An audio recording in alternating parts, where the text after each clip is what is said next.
Today we're going to learn how to write an equation from a table and with two variables, with an x and a y. So we'll be given like a word problem. We'll have to identify our two unknowns, set up a table, and then find out what our independent dependent variable is, and then we can write that equation. So example number 1, Zayden reads for 30 minutes each night. He wants to determine the total number of minutes he will read over the course of a month. Okay, so what are our two unknowns, or what is one of our unknowns? Okay, is how much time he spent reading, total number of minutes read. So total minutes read. Another one of our unknowns is the amount of days that he spent reading. Okay, because that's going to tell us how many total minutes he reads. If each day that he reads 30 minutes. So now we have to think about that independent and dependent variable. Remember, the dependent variable depends on the independent variable. So I always like to start with that dependent variable. Which one is going to change depending on the other one? Well, the total minutes read is going to change depending on however many days he chose to read. Okay, so total minutes would be our dependent, independent would be our days. Remember, for our independent, we give that the x, our dependent, we give that the y. Okay, when we fill out our table, we always put the x on the left side and our y on the right side. We're going to put in our labels into these big boxes. That's what those are for. So our x, our independent label, is the number of days he read. And then our y, our dependent variable, is the total minutes. And we'll just shorten that up for in the box. All right, now we are going to build up this table. Remember, we always want to start with 0 for our x and then just count up. Unless the problem tells us what to count by. That's how we should set that up. Our minutes, so if he reads for 0 days, he's going to have read, well, 0 minutes. Remember, he reads 30 minutes each night that he reads. So after 1 day, he's going to have read 30 minutes, 2 days, 60 minutes, 3 days, 90 minutes, and so forth. You can keep building that table. Okay. So after 6 days, he's going to have read 180 minutes. Now I know in the directions it says for 7 days. That's because I didn't include 0. So we just want the first 6 days. Now we want to write an equation. We want to talk about what are we doing to the x to get the y. Because remember, our equation is always y equals something x. And then it could be like a plus something if there's like 2 parts to the equation. This one, it's just he reads 30 minutes a night. There's no second part. So it's going to be y equals something times x. All right, so we think about what are we doing to the x to get the y? What do we do to 1 to get 30? What do we do to 2 to get 60? What do you do to 3 to get 90? 4 to get 120? 5 to get 150? We're doing the same thing all throughout the table. We're multiplying it by 30, right? So we're multiplying our x by 30 to equal our y. So our y equals 30 times x. And remember, you don't need that multiplication sign. You can choose to put it in, but you don't need it. So y equals 30 times x. Number 2, Mariah creates websites. She can create 3 different websites each week.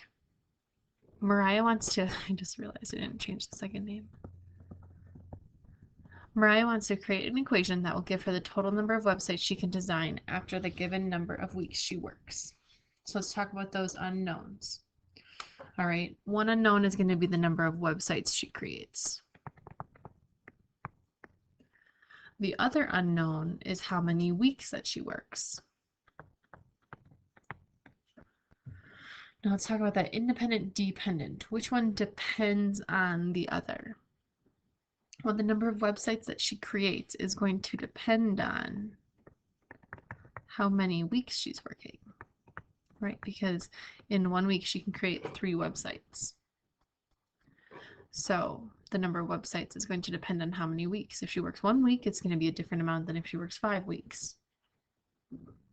Let's build that table. Our X is our independent.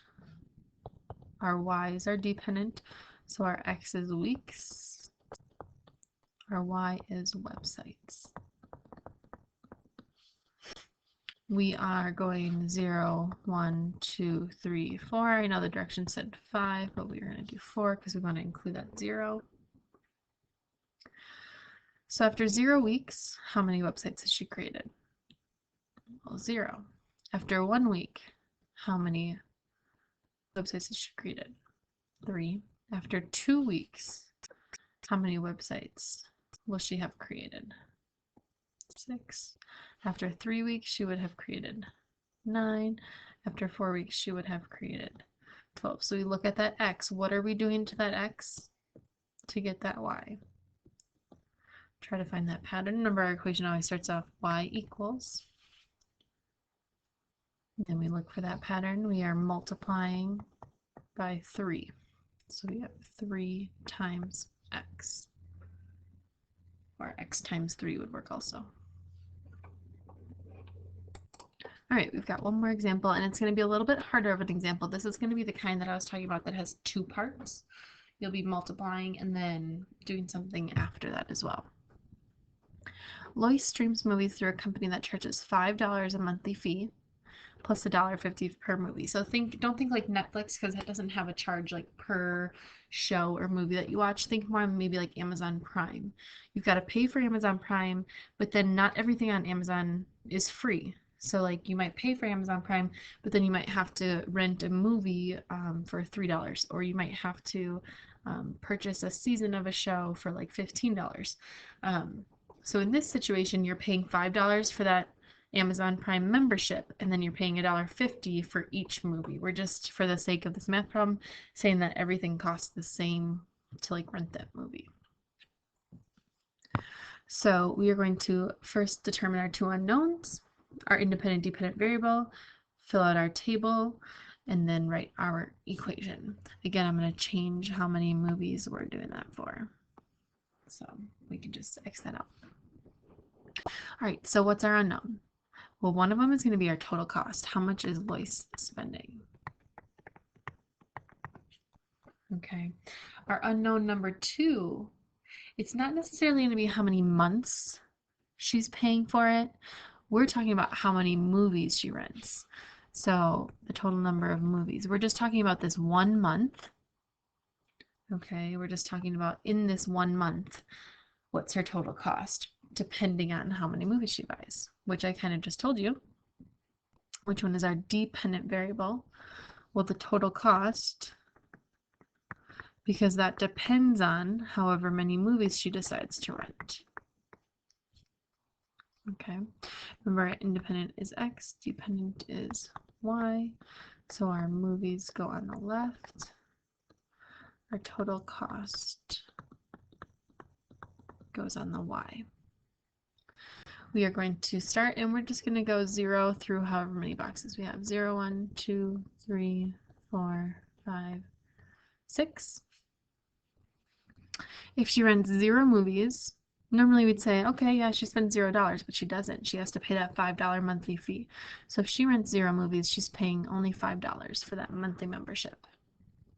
If she rents 1 movie, she's going to still have to pay that $5 membership, but also pay that $1.50 for a movie. So she's going to end up paying $6.50. If she rents 2 movies, she's still going to be paying that $5 monthly membership, but now she's going to be paying $3 for the movies, because $1.50 for the first movie and $1.50 for the second movie. So that's going to be $8. You're going to notice as we're building this table down, we're just increasing it by $1.50 because it's just renting 1 more movie, and each movie costs $1.50. So this is going to be $9.50. That'll be $11. $12.50, $14. All right, so now we need to make sense of the problem for our equation. Our equation is always Y equals, because our Y is our dependent. Our total cost is going to equal, and we're going to have to pay $5. That's not going to change. Okay, so if we think back to in class, we did something times X, and then in this case, we're going to add 5 to that because we're paying that $5 no matter what, no matter how many movies we rent, it's always just going to be plus 5 to our cost. Okay. Then to figure out how much we're paying for our movies, we're going to take the cost of each movie and multiply it by the number of movies.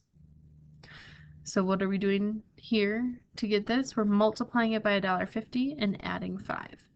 Multiplying it by $1.50, 1 times $1.50 is $1.50 plus 5, $6.50.